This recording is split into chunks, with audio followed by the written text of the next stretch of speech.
Mr.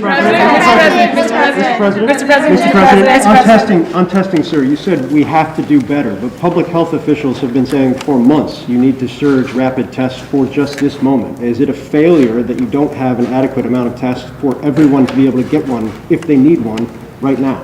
No, it's not, because COVID is spreading so rapidly. If you notice, it just happened almost overnight, just in the last month. And So what, Mr. Mr. President? So, no, it's not a failure. But the alarm bell went off. I don't think anybody anticipated that this was going to be as rapidly spreading as it did. And so the question is, we had a lot of people who have access to the tests, who could order them, could have their insurance pay for them, et cetera. But it also, and all of a sudden, it was like everybody rushed to the counter. It was a big, big rush.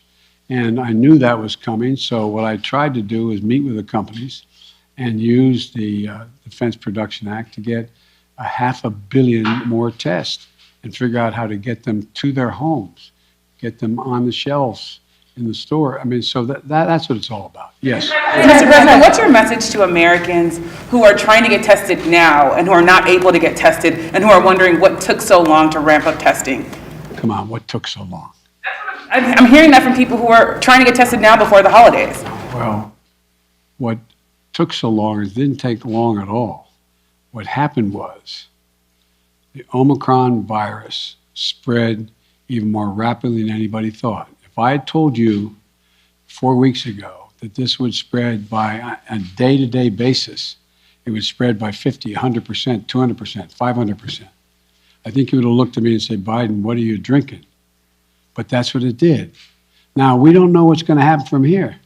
It looks there's some evidence that in South Africa, where a lot of this started, that it's dropping off quickly, too. We don't know.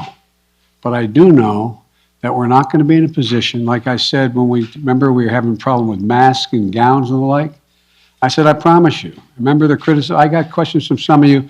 Why are you still paying for all these masks and gowns? Why are you stockpiling this? Because we don't know. Turns out we're going to need them. In the back, and then...